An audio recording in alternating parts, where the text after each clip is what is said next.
Continuando con nuestras clases de crecimiento y desarrollo, vamos a hablar hoy del lactante en el primer año. Durante el primer año de su vida, el niño crece, no solo físicamente, sino también madura, adquiere competencias y además se reorganiza psicológicamente de una forma muy rápida.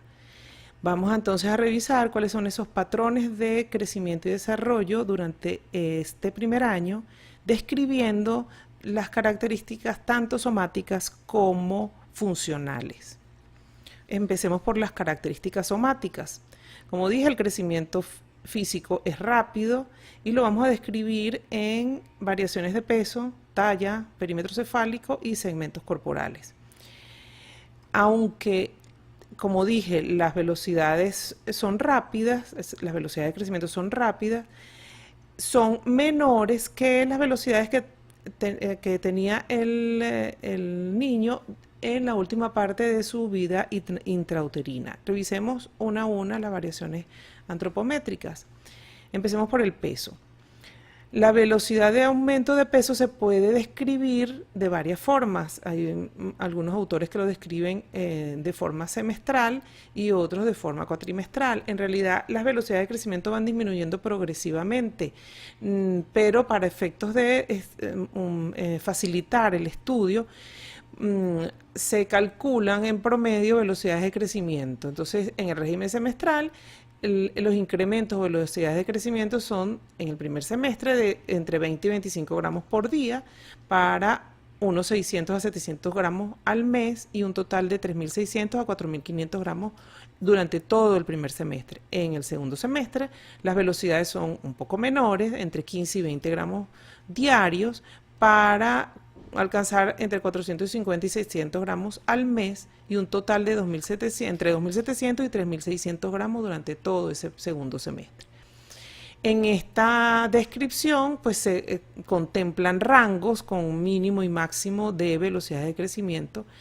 En el régimen o método cuatrimestral, la descripción se hace en una sola cifra promedio, por eso estas las que usamos en nuestros ejercicios en la asignatura para facilitar los cálculos.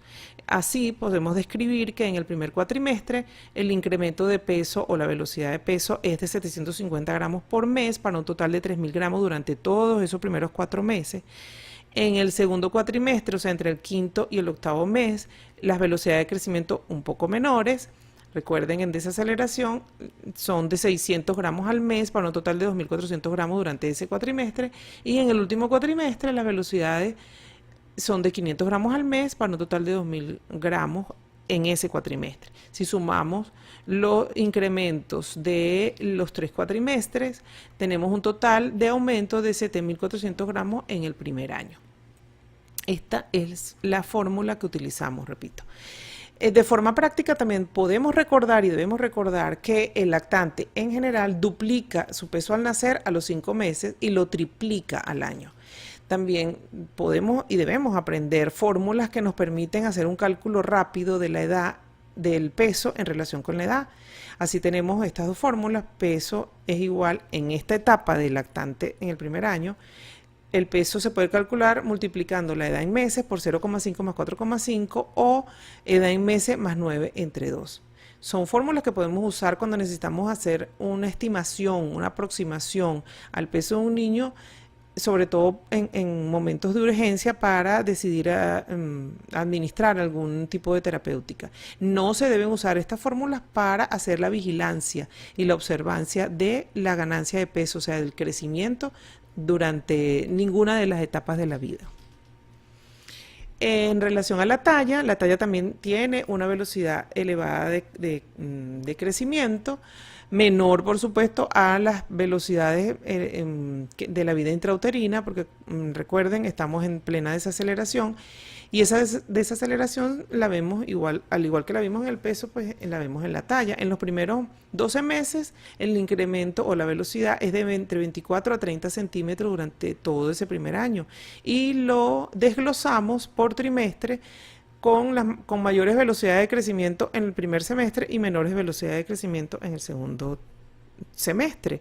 Entonces así se describe en la regla del 8-8-4-4. Primer trimestre, incremento de 8 centímetros. En el segundo trimestre, incremento de 8 centímetros. En el tercer y cuarto trimestre, el incremento es de 4 centímetros por trimestre. Cuando hacemos la división de esas cifras entre el número de meses, entonces tenemos la velocidad de crecimiento por mes, que en el primer semestre es de 2,7 centímetros por mes y en el segundo semestre es de 1,4 centímetros por mes.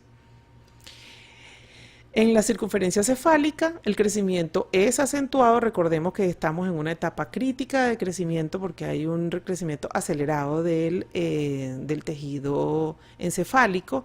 Las velocidades de crecimiento son de 12 centímetros durante todo este primer año, desglosadas en semestre. Las velocidades son mayores en el primer semestre, con aumentos de 1,5 centímetros por mes, para un total de 9 centímetros en el primer semestre, y en el segundo semestre 0,5 centímetros por mes para un total de 3 centímetros durante ese semestre. También debemos recordar que hay variaciones por sexo. En las hembras se establece, sobre todo entre los 6 meses y los 2 años, una diferencia de 1 centímetro menos que en los varones. Recordemos también que las fontanelas, tanto bregmáticas como lamboidea, generalmente se cierran durante este primer año de vida. Las bregmáticas o fontanela anterior generalmente lo hace entre los 15 y los 18 meses, y la lamboidea o posterior, que generalmente no está permeable al momento del nacer, se cierra en este periodo del lactante en el primer año, alrededor del cuarto mes. En relación con las proporciones corporales, en la relación cara-cráneo hay un aumento progresivo de esa relación. Recordemos, en el recién nacido era de 1:8 y a los 24 meses esa relación varía de 1:6, es decir, que la porción de la cara crece un tanto más le gana un tanto más en crecimiento al crecimiento del cráneo, y eso permite que la relación varíe. El crecimiento en general es armónico, no es uniforme en la cara, y no es uniforme porque los diferentes tejidos que forman parte de la cara tienen un ritmo de crecimiento distinto. El crecimiento, por ejemplo, de los senos paranasales es un crecimiento lento. Hay desarrollo del tejido dentario y hay desarrollo del maxilar inferior, inducido y favorecido por la atracción que realizan los tejidos blandos durante la succión. En la relación segmento superior-segmento inferior, esta relación va sufriendo una disminución progresiva. Recordemos, en el recién nacido es de alrededor de 1,7. A los 12 meses esta relación disminuye a 1,5. Esto se debe al predominio de crecimiento del segmento superior a expensas del crecimiento del tórax y de las extremidades. Recordando, la forma correcta de observar la ganancia de talla, peso y circunferencia cefálica es a través de las curvas de crecimiento, ya sea OMS o Fundacredesa, y no a través de cálculos de fórmulas descritas, ¿ok? Vamos a revisar ahora las características funcionales. En cuanto a las características funcionales, en el aparato cardiorrespiratorio, la frecuencia cardíaca disminuye progresivamente desde o a partir de 120, entre 120 y 140 en el recién nacido, se disminuye a alrededor de 110 latidos por minuto a los 12 meses. Y esta cifra, recordemos, puede aumentar con el llanto, la fiebre, la excitación. En cuanto a la tensión arterial, los valores normales se deben establecer relacionando la edad del paciente con sus percentiles de talla. Para eso utilizamos las tablas de tensión arterial, que están publicadas tanto para niñas como para niños. La frecuencia respiratoria, por su parte, también sufre variaciones en el tiempo, disminuye al igual que la frecuencia cardíaca. Hay una disminución progresiva. Pasa de una frecuencia de entre 40 y 60 respiraciones los primeros 2 meses a una frecuencia de entre 25 y 35, incluso 40 respiraciones por minuto a los 12 meses. Al igual que la frecuencia cardíaca, aumenta con el llanto, la fiebre, la infección o la excitación, y el tipo respiratorio se mantiene el tipo respiratorio de abdominal como en el recién nacido. En cuanto al sistema digestivo, es típico en este grupo etario una constante salivación y babeo, Esto se debe a también una constante estimulación debido a que los bebés en esta etapa llevan todo a la boca y esto representa un estímulo para la producción de saliva. Y eso sumado a la falta de madurez todavía en llevar esa saliva para ser deglutida, esa fase de maduración de deglución de la saliva, pues hace que se acumule saliva en la boca y haya ese babeo. En cuanto a la madurez enzimática, alrededor del cuarto mes se alcanza la madurez de la producción de enzimas digestivas, por lo tanto ya a partir de esa edad los niños están equipados para digerir diferentes tipos de alimentos. Esto es uno de los factores que marca las edades para seleccionar el inicio de la alimentación complementaria o esa alimentación que va a acompañar a la leche humana. En relación a las evacuaciones, el color, frecuencia y consistencia varía de acuerdo a los alimentos que consuma el lactante. Mientras el lactante está recibiendo lactancia materna exclusiva, las evacuaciones suelen ser amarillas, blandas, de fácil expulsión, frecuentes, incluso pueden ser hasta 8 evacuaciones por día. Y este patrón de evacuatorio se mantiene hasta que se introducen alimentos distintos a la leche. Entonces, tanto el color, la frecuencia como la consistencia van a variar de acuerdo a los alimentos que consuma el lactante. En el tejido dentario, durante esta etapa, se produce la erupción de la dentadura, el inicio de la erupción de la dentadura decidua o dentadura transitoria o dentadura de leche, como se conoce popularmente. Es importante recalcar que si bien existe un patrón de erupción en cuanto al orden, en el orden y las edades en que se dan la erupción de los diferentes dientes durante el primer año, suele haber una variabilidad amplia, no solamente en la edad de inicio de la erupción, sino también en el orden en que los diferentes piezas dentarias van erupcionando. En este cuadrito que tenemos aquí en la lámina, vemos lo que más frecuentemente observamos en el orden y edades de erupción. Así, generalmente, los primeros dientes en erupcionar son los incisivos centrales inferiores, que generalmente lo hacen alrededor del sexto mes, entre el sexto y noveno mes, para ser más específica. Luego le siguen los incisivos centrales superiores entre el octavo y el mes 11.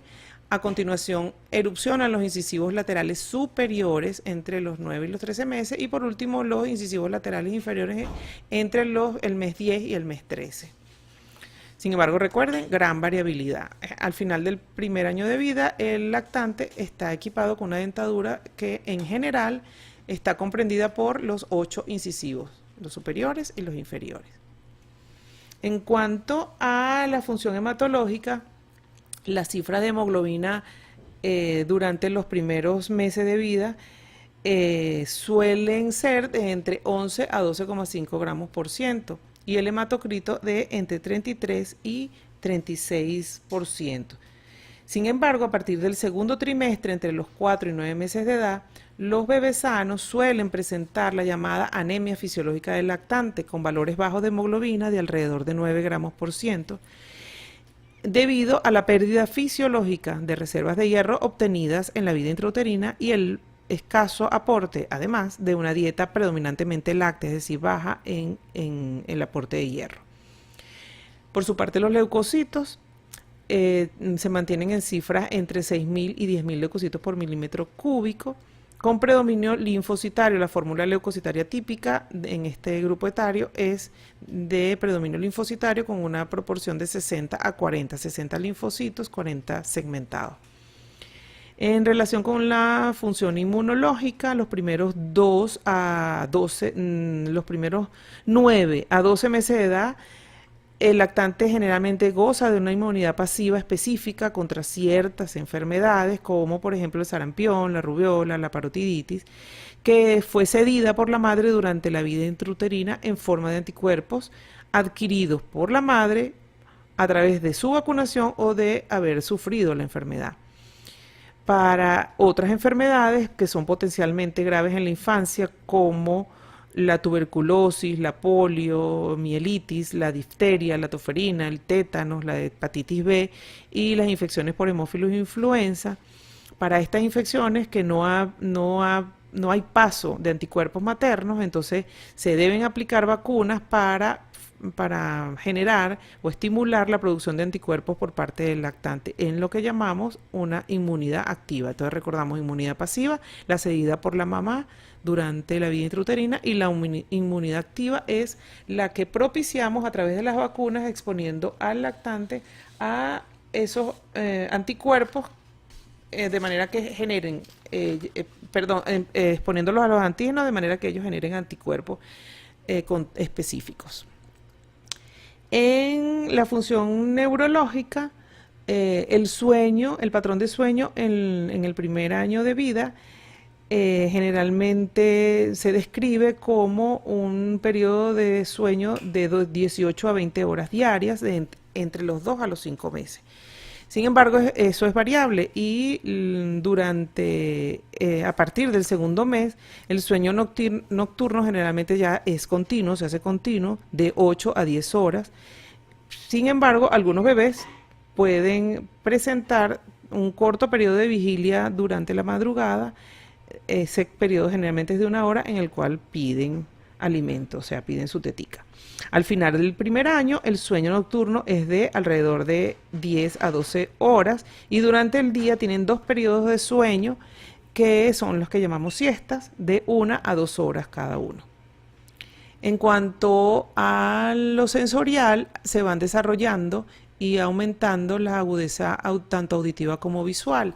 Durante este periodo, partiendo sobre todo de la agudeza visual, en el primer mes el lactante enfoca objetos a distancias cortas de entre 20 y 30 centímetros. Entonces es importante conocerlo para decirle a la mamá que cuando vamos a estimular, cuando queremos hacer estimulación, debemos estar cercanos a la cara del bebé para que él pueda enfocar bien visualmente. Recordando también que durante este periodo del primer año, en los primeros meses, el lactante adquiere la habilidad de tanto fijar como seguir objetos. Estas son habilidades muy importantes porque son el punto de partida para el desarrollo de otras destrezas finas, adaptativas, que le van a permitir a desarrollar, entre otras cosas, en las habilidades manuales. En esta lámina vemos una foto, una imagen en la que vemos con claridad cómo la agudeza visual va aumentando progresivamente durante los meses en el primer año de vida. Otra de los aspectos de las funciones neurológicas es la actividad refleja. Los reflejos primitivos que ya fueron explicados en la clase de recién nacido, van a ir desapareciendo progresivamente durante la mayor parte de ellos, durante los primeros meses del primer año de vida. Debemos conocer esas edades en las que deben desaparecer cada uno de los reflejos, porque recuerden esa desaparición es reflejo de la maduración de la corteza cerebral. Durante este periodo también aparecen 2 reflejos.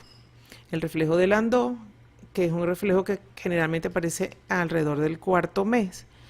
El reflejo de Landau se desencadena cuando hacemos la suspensión del bebé, una suspensión ventral sosteniéndolo en el abdomen, tal como aparece en la lámina o en la foto.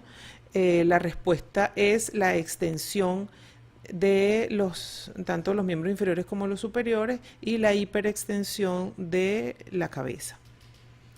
Este reflejo generalmente desaparece alrededor de los 12 meses. El otro reflejo son el reflejo de paracaídas, que a su vez consta de 2 reflejos: el reflejo de paracaídas vertical y el reflejo de paracaídas horizontal. El de paracaídas vertical se explora suspendiendo al lactante por debajo de los de los brazos e iniciando un movimiento de caída hacia abajo. La respuesta que vamos a obtener es la extensión y aducción de los miembros inferiores, haciendo como preparándose para la caída, haciendo oposición a la caída. En el caso del paracaídas, del reflejo de paracaídas horizontal, se explora sosteniendo al bebé por debajo, a nivel de la cintura, y en posición horizontal lo vamos a proyectar hacia adelante y hacia abajo en dirección al diván, no al suelo, por supuesto. La respuesta es la extensión y abducción de brazos y dedos, defendiéndose también o haciendo oposición a la caída. Ambos reflejos son reflejos de supervivencia y se mantienen el resto de la vida.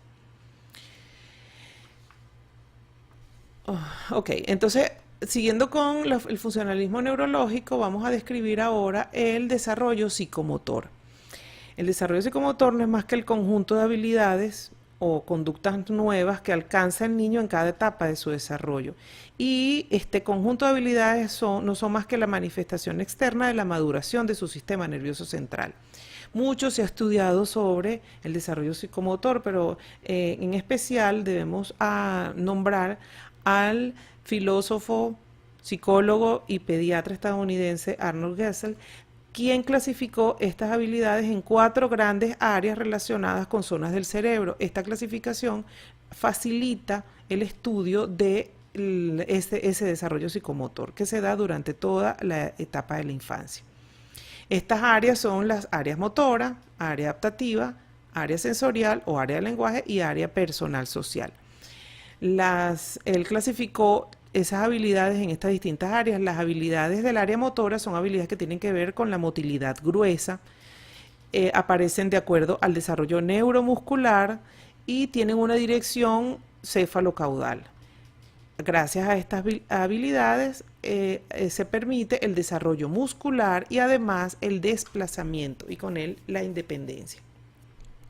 En cuanto al área adaptativa, también conocida como área motora fino o área adaptativa fina, comprende las habilidades manuales relacionadas con la visión o con la coordinación viso-manual, reflejan la capacidad de adaptación y permiten la solución de problemas por medio del uso de la mano como instrumento, como pinza. En el área sensorial o área del lenguaje, comprende las habilidades que expresan funciones de audición y vocalización, y esas habilidades permiten la comunicación visible y audible. Por último, el área personal social comprende las habilidades de adaptación al medio ambiente, a la capacidad de relacionarse con los otros individuos, comprende también el desarrollo psicológico y la maduración de actitudes. A través de estas habilidades, entonces, se permiten las relaciones con la cultura y las habilidades sociales. Todas estas habilidades en conjunto permiten a su vez el inicio de la independencia de ese lactante.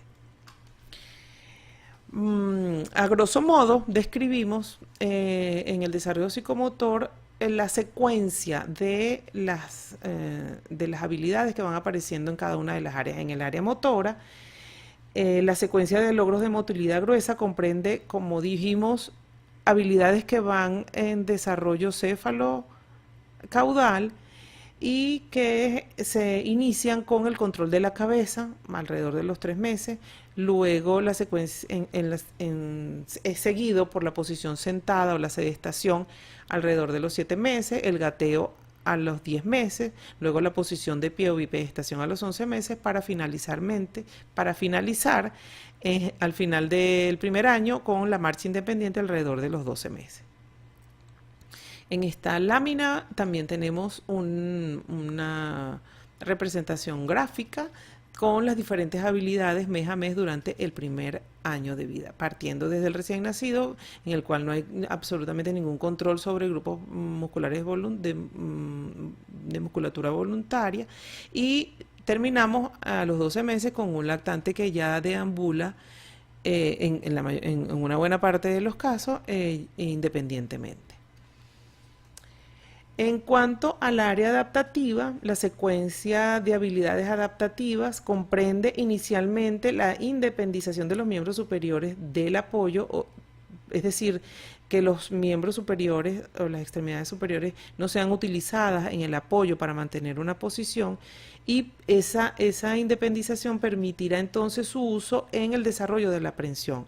Esa prensión va a evolucionar progresivamente durante este primer año hasta alcanzar finalmente a los 12 meses la pinza, entre los 10 y 12 meses, la pinza fina o pinza superior.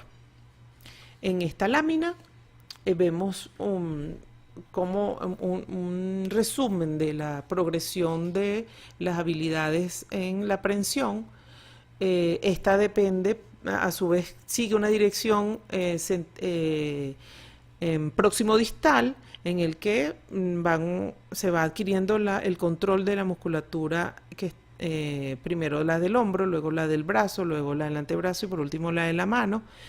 Las últimas musculaturas que se alcanza el control es la de la punta de los dedos, y permite la progresión desde una capacidad de asir o de agarrar inicial, llamada grasping, o engarra, en el que se utiliza toda la palma para agarrar objetos. Esta se alcanza entre el cuarto y quinto mes.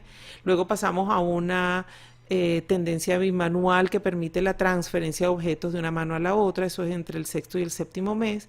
Luego se alcanza la pinza inferior alrededor del noveno mes, es esta pinza en el que se utiliza el índice y el pulgar, por eso se llama pinza, o sea, es una pinza dígito-digital en el que se utiliza la base del pulpejo, la base de la falange del primer dedo y la cara lateral de o las bases también de la falange distal del dedo índice. Esto progresa en la medida que van pasando los meses. El lactante puede señalar, tocar, hurgar, jurungar, hasta conseguir entre los 10 y 12 meses, o entre los 11 y 12 meses, como dice la lámina, la pinza superior, que es esa pinza en la que el agarre ya no necesita del barrido que se hacía inicialmente con el lado cubital de la mano. Lo puede hacer en sentido vertical, en un plano vertical, y se hace con el pulpejo de los dedos índice y medio. Perdón, el dedo primer y segundo dedo, índice y pulgar. Por último, ya a los 12 meses se adquiere la capacidad de soltar objetos, y esto es importante, que el lactante tiene la capacidad de entregar el objeto. En cuanto al área sensorial, la secuencia de las habilidades parten de respuestas inicialmente reflejas, luego habilidades de conocer e identificar su ambiente, seguidas de habilidades que le permiten interactuar y comunicarse, para finalmente, al final del primer año de vida, contar con un lenguaje inicial que tiene contenido y significado.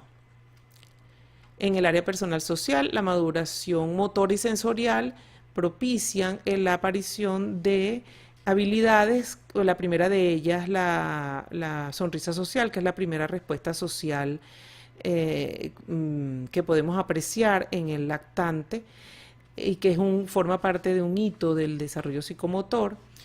Siguen luego habilidades de interacción social, inicialmente generalmente con la mamá, con el papá. Esto desencadena progresivamente la disminución de la dependencia física de la mamá, la capacidad de atender a varias actividades. Entonces vamos viendo las habilidades o destrezas que reflejan esta capacidad de atención a varias actividades, y la ayuda en tareas sencillas. Finalmente, alrededor de los 12 meses ya no solamente interactúa, tiene la capacidad y la habilidad de buscar el contacto social con las personas de su entorno. En base a los estudios de niños, a los estudios de Gesell, se han descrito patrones de desarrollo por edades que nos permitan ser utilizados para la evaluación de lactantes, no solamente el lactante, para la evaluación de pacientes pediátricos durante su desarrollo en las diferentes etapas. Yo les voy a dejar estas próximas láminas, no me voy a detener a explicarlas, pero sí están desglosadas en los 4 trimestres del primer año de vida para los primeros 3 meses. Entonces están las habilidades en el área motora de control cefálico, están señaladas la edad en la que está cada una de las habilidades, tanto en la anterior en decúbito ventral, en suspensión ventral, también cada una de las habilidades, y en posición sentado. También están las habilidades del área adaptativa, resaltados los hitos del crecimiento o las habilidades que nos parecen más importantes que debemos recordar. En el área sensorial y el área personal, aquí también tienen las habilidades más importantes, la sonrisa social, recuerden, y los sonidos guturales son hitos del crecimiento en este grupo etario.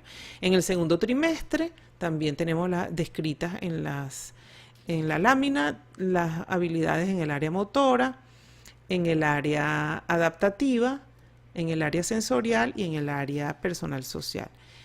En el tercer trimestre, de 7 a 9 meses, igual, área motora, área adaptativa, área sensorial y área personal social, las diferentes habilidades para cada área. Y por supuesto ya en el último trimestre, cada una de las habilidades en las diferentes áreas de Gesell. Es importante que recordemos que puede o hay una variabilidad normal que no solamente se limita a la edad de aparición de las habilidades, sino a la alteración del patrón normal de tipo de desarrollo y también a la preferencia. Esas variaciones pueden estar influenciadas por la preferencia del lactante por alguna actividad específica.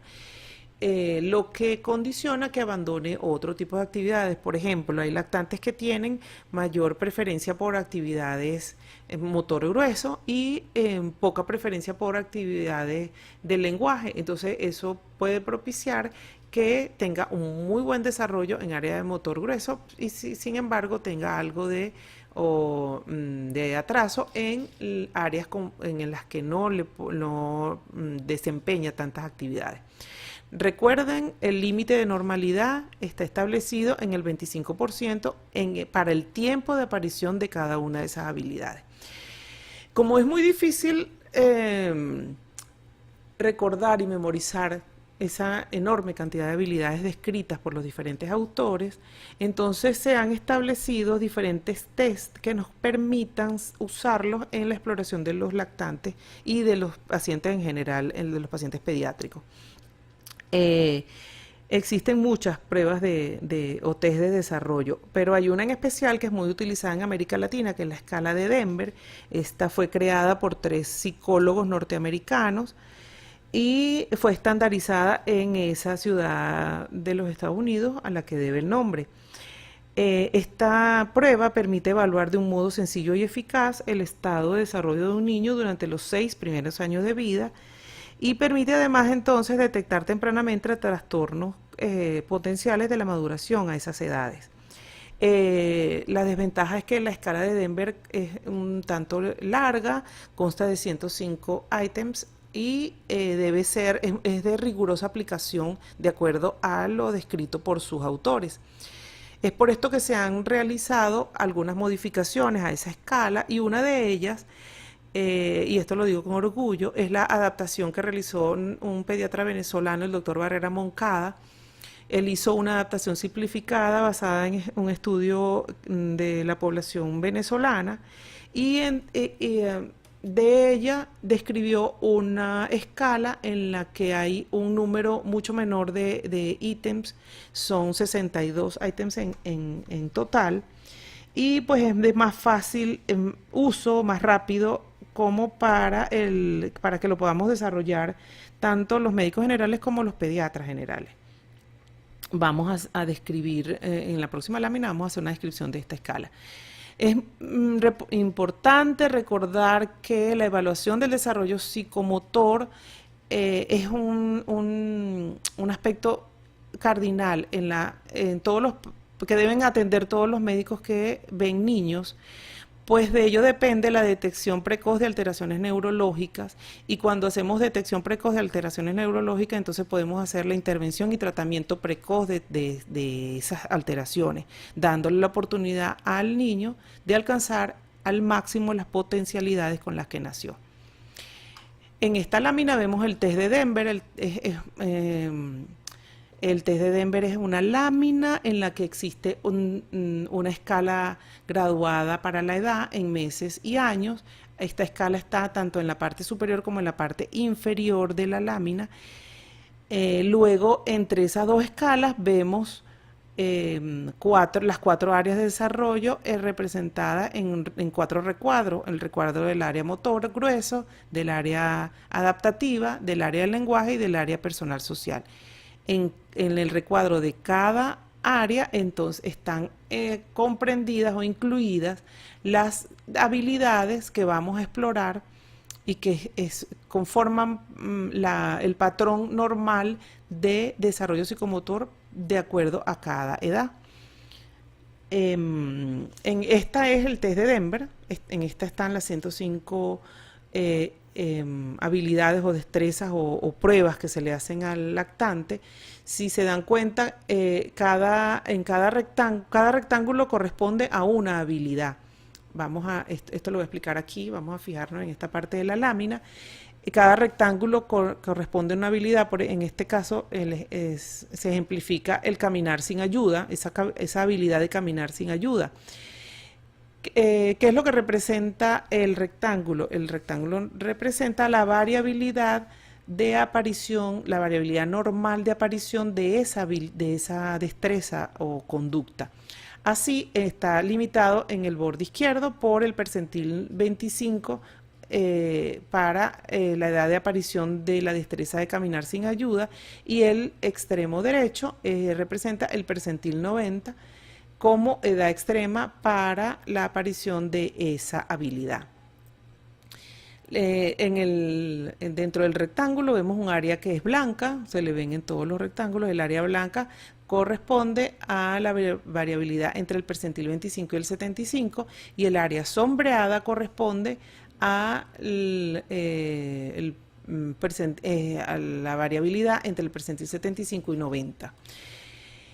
En el límite inferior, perdón, en la lámina inferior, en el dibujo inferior, vemos cómo ese rectángulo, ya comprendido entre las dos escalas de las edades del test de Denver,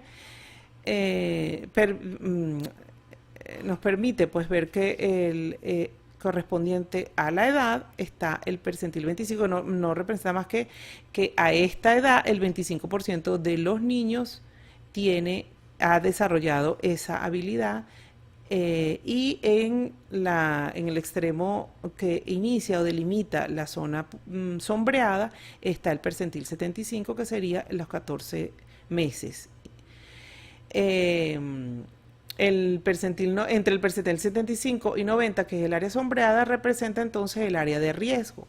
Un lactante que a esta edad de 15 meses, de 14 meses y medio, no haya alcanzado la tarea que corresponda a esa habilidad, que en este caso sería el de caminar sin ayuda, el no haber alcanzado esa habilidad representa un signo de alarma. ¿Ok? Entonces, cuando más adelante vamos a hablar de la conducta y de lo que vamos a hacer en cuanto a los hallazgos del test. Este es el test de Denver modificado por Barrera Moncada. Como ven, tiene una menor cantidad de rectángulos, o sea, menor cantidad de ítems, y a evaluar, pero igual tiene la escala superior e inferior graduada para la edad y los recuadros con los diferentes áreas del desarrollo psicomotor, y dentro de esos recuadros los rectángulos que corresponden a las habilidades a explorar. ¿Cómo lo vamos a hacer? Para realizar el examen es importante que el lactante esté tranquilo, que no esté llorando, que se sienta cómodo, porque cuando el lactante no cumple con estos requerimientos puede darnos fallos falsos y podríamos llegar a hacer un diagnóstico de retraso que no se ajuste a la realidad. Para su realización entonces, además de la escala, se necesitan algunos elementos o materiales dependiendo de la edad del paciente. Y el examen debe realizarse trazando una línea vertical, como esta línea roja que les coloqué en la lámina, que debe abarcar que se traza entre las dos edades, tanto la superior como la inferior, y ella debe atravesar las 4 áreas de exploración. ¿Qué vamos a explorar? Vamos a explorar en el lactante todas esas habilidades que están inmediatamente a la izquierda de la línea trazada y todas aquellas que esa línea atraviesa. Probamos o hacemos la prueba en el lactante si él ha alcanzado o no esas habilidades, y cuando encontremos un fallo en una habilidad, por ejemplo, justamente en esta no hay ninguna, pero por ejemplo esta, en la habilidad en el área motora, al sentarse cabeza firme, y es que debe ser alcanzado máximo a los 6 meses, y tenemos un paciente de 7 meses y no lo ha alcanzado, pues ese es un fallo absoluto. Cuando tenemos 2 o más fallos absolutos, debemos referir a ese paciente al especialista para ser estudiado y buscar las causas que están alterando el desarrollo psicomotor. Por supuesto, tratando de hacer un diagnóstico temprano y con él una terapéutica también temprana que mejorará el pronóstico. Otra posibilidad es, por ejemplo, que nosotros exploremos y en una habilidad, por ejemplo, en esta de los 7 meses, la aprehensión de cosas, él todavía no la haya alcanzado. Si el lactante no ha alcanzado la aprehensión de cosas y entre el 75 y 90% de los niños sí la ha alcanzado, o sea que se corresponde al recuadro sombreado, a la parte sombreada del rectángulo, entonces nosotros debemos eso también debe ser un signo de alarma para nosotros. Sin embargo, lo tomamos como un fallo relativo. Lo que se debe hacer en ese caso es instruir a la mamá y al papá en hacer una estimulación intensiva de esa área en la que estamos teniendo estamos entrando en la zona de riesgo, y reevaluar al paciente unas 2 o 3 semanas después para ver si lo logra superar. Si no lo logra superar, también debemos referir al paciente al especialista, que en el caso del médico general lo referiría al pediatra. En general, todos los niños deben ser estimulados. El desarrollo psicomotor debe ser, la estimulación del desarrollo psicomotor debe ser temprano, desde el nacimiento y durante los primeros años de vida. Es por eso que nosotros debemos promover a nivel familiar, a nivel de la comunidad, actividades de educación en relación a esto. Debemos informar la importancia de la adecuada estimulación en el desarrollo psicomotor, de manera que se puedan compensar la falta de estímulos naturales. Más aún en nuestra sociedad, en las que las mamás están muchas veces ausentes porque tienen que trabajar para lograr la manutención de la familia. Especialmente en esas familias de bajos recursos socioeconómicos, nosotros debemos hacer actividades de educación de manera que la gente entienda que la estimulación es determinante, el entorno es determinante. Y por último, les dejo esta gráfica en la que están los signos de alerta del desarrollo psicomotor.